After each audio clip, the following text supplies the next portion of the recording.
Allah told Moses, "At the junction where the two seas meet, there is a slave of mine who is more learned than you." Moses was eager to meet this learned person. So he asked the Almighty, "O my Lord, how can I meet him?" Allah replied, "Take a fish and put it in a large basket, and you will find him at the place where you will lose the fish." Moses was determined. So he took a fish, placed it in a basket, and set out with his boy servant, Yusha ibn Nun, in search of the learned man. "I will never give up until I reach the junction of the two seas, even if I travel for ages," he told his boy servant. When the duo paused their journey and briefly rested, unknown to the two, the fish fell out of the basket and slipped into the sea. But when they reached the point where the two rivers meet, they forgot their fish, and it took its way into the sea as if through a tunnel. The pair resumed their journey, traveling all night until they paused once again to rest for the night. Moses instructed Yusha, "Bring us our meal. We have certainly been exhausted by today's journey." Before long, Yusha realized that they had lost the fish. He went rushing to Moses. "Did you see when we retired to the rock? Indeed, I forgot there the fish, and none made me forget it except Shaitan, that I should mention it. And it took its course into the sea amazingly," he said. Moses replied, "That is exactly what we were looking for." So they retraced their footsteps and returned to the location, the area where the two seas meet.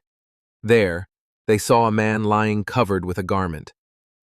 And there they found one of our servants, upon whom we had bestowed our mercy, and to whom we had imparted a special knowledge from ourselves. Moses approached the man, greeted him, and introduced himself. The man, who was named Al-Khidr, asked, "Moses of Bani Israel?" Moses said to him, "May I follow you that you may teach me something of the wisdom which you have been taught?" Al-Khidr replied, "O Moses, I have some of the knowledge of Allah which Allah has taught me, and which you do not know, while you have some of the knowledge of Allah which Allah has taught you, and which I do not know." Moses then asked, "May I follow you?" He replied, "Surely, you will never be able to endure with me patiently, and how can you be patient with what is beyond your realm of knowledge?" Moses did not back down.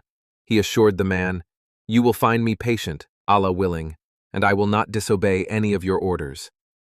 Al-Khidr said, "Then if you follow me, do not question me about anything until I clarify it for you." So the two men set out, walking along the seashore when a boat passed by. Al-Khidr requested the crew to take them aboard.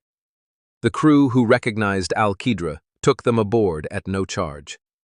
When the men were aboard the boat, a sparrow flew in and perched itself on the edge of the boat while dipping its beak into the sea, quenching its thirst.